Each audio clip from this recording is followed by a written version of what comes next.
There's a surprisingly tight link between the rank and the kernel of a matrix. It tells us exactly how many directions a transformation preserves and how many it collapses. Essentially, how much information survives. This isn't obvious at first glance, but with a few examples and a visual look at what the transformation does, the idea becomes very intuitive. Hey, I'm Oliver, a computer science student and tutor.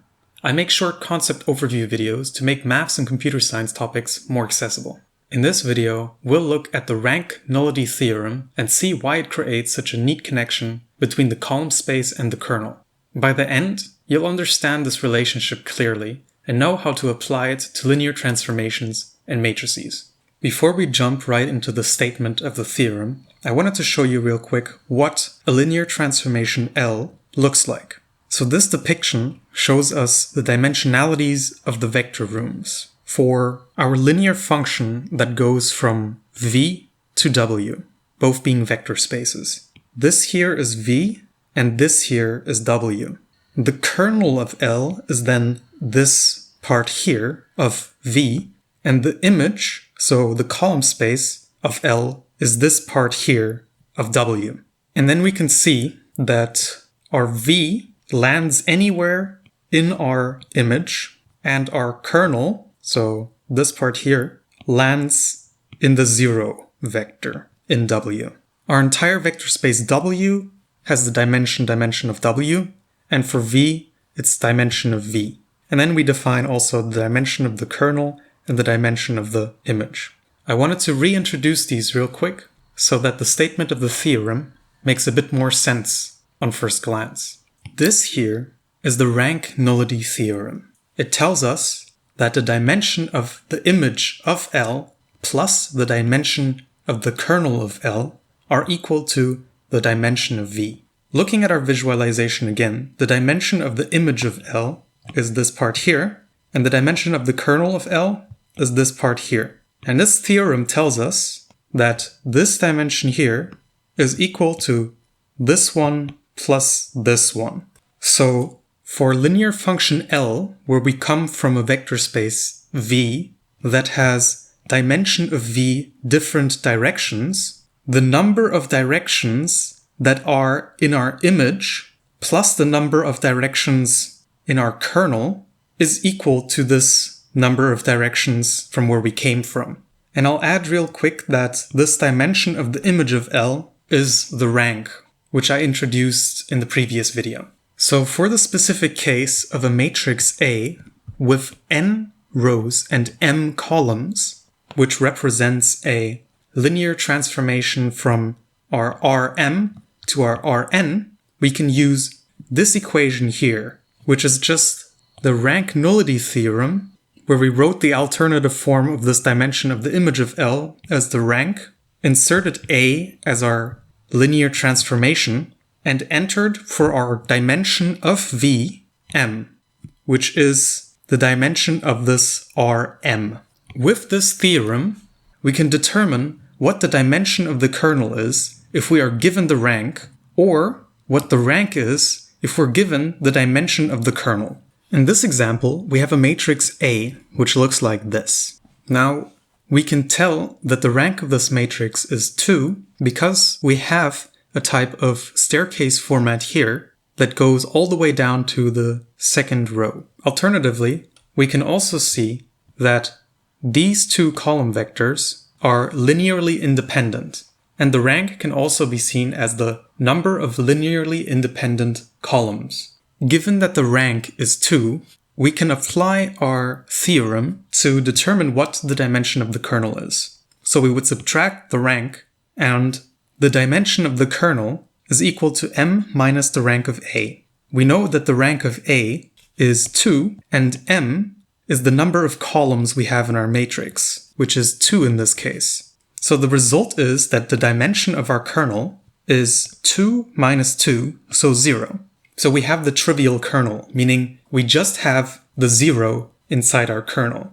And now I'm going to show you that this is actually true. So we're going to set a times x equal to 0, then see for which x's this equation is true, and what should be the result of this is that only for x where both the first entry and the second entry are zeros, does this apply. So writing out the left side, we get this right side here, where our vector x becomes this vector with two variables, and our right-hand side becomes the vector 0. In this case, this vector does not have two entries because we have two columns here, but because we have two rows here. Resolving this matrix vector product, we get this vector here, where in the first entry we get 2x1 plus x2, and in the second entry we get 0x1 plus 3x2. Now, from the second entry, we can immediately see that x2 would need to be equal to 0. This factor here is just 0, so we only have this side, which has to be equal to 0. If we divide by 3 on both sides, we get x2 is equal to 0. Now, we can plug this in up here, so this x2 becomes 0. Then we only have 2x1 up here plus 0 is equal to 0. Again, we can divide by 2 on both sides, and we get x1 is equal to 0. So it follows that x1 and x2 had to have been 0 for this equation to be true.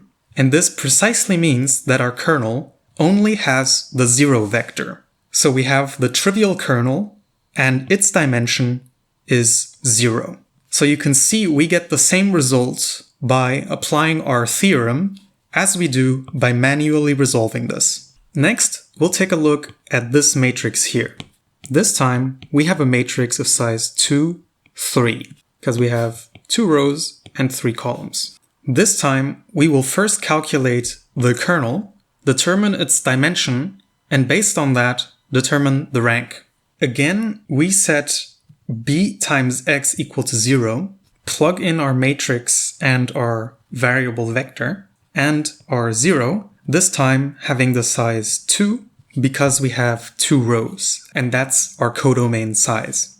Now we resolve this matrix vector product and receive this vector here, and what we notice now is that the first row and the second row look very similar. Namely, the second row is just the first row times 2, and since the second entry here is also just 2 times the first entry, we actually have the same condition twice. So you can divide this bottom equation here by 2 and get the same one as above. So the only restriction which exists on this matrix with the variables x1, x2, x3 for this to be true is that x1 plus 2x2 plus 3x3 is equal to 0. Now we can rearrange this, and our condition tells us that we can freely decide what x2 is and freely decide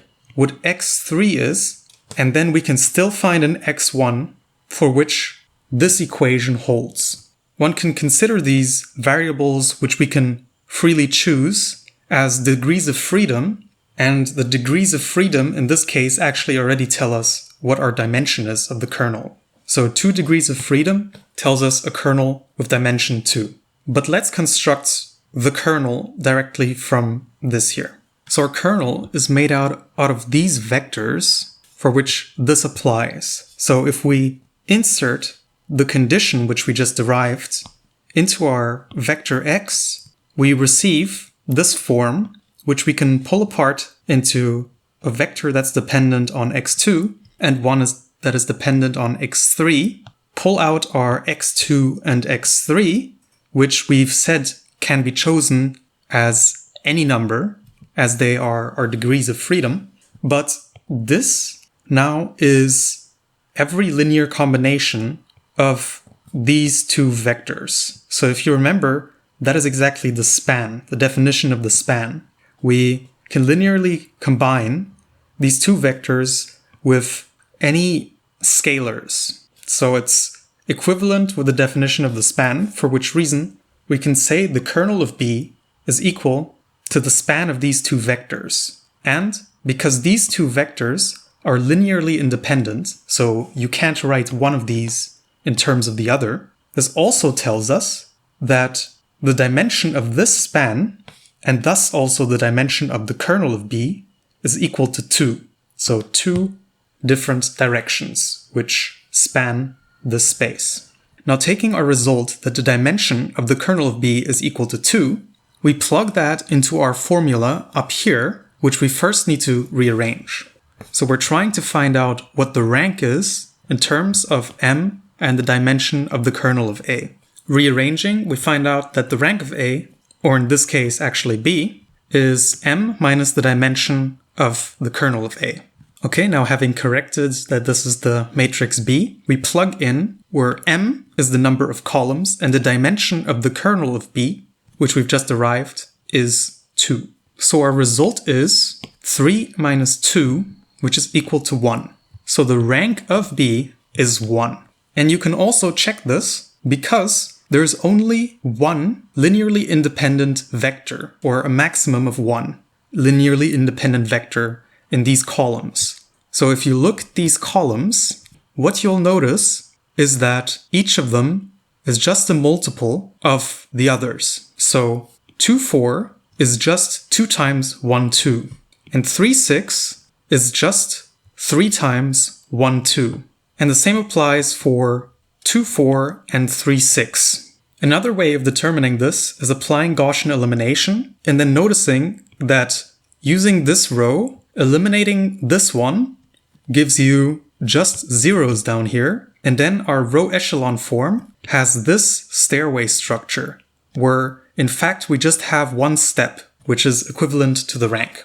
So again, what the Rank-Nullity Theorem tells us is that for an input of dimension v, so this size here, our column space and our null space, also known as the kernel, must add up to this dimension v of directions. So intuitively, this means that certain directions are being squished to the origin, whereas the rest is not being squished. And specifically for these directions that are being squished to the origin, these are the directions where we lose information. Since we always land in 0, there is no information like, for example, length or direction, which can be recovered. Whereas length and direction still have some meaning outside of the kernel because they have an effect on the output in our image. If you want to go further with linear transformations, check out my linear algebra playlist, where I've already covered column space and the kernel in more detail. Or continue with this video instead. Subscribe for more concept overviews, and as always, thanks for watching.